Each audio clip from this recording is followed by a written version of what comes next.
How to know if someone has blocked you on the Zangi app. Now, in this video, I'll show you um, methods or informations about knowing if someone has blocked you on this application. Here, it's going to be Zangi. So the very first thing that you can do is to log in into your Zangi account. Below that, you should be able to see four options. And then if you head straight into your contact list, you can still be able to locate and then choose on that specific person who blocked you, but you won't be able to message them.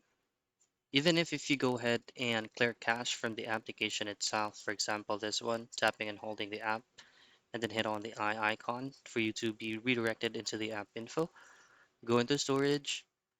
Now, if you clear data and clear cache, this is just to make sure that you're not encountering any bugs and issues on the Zangi application.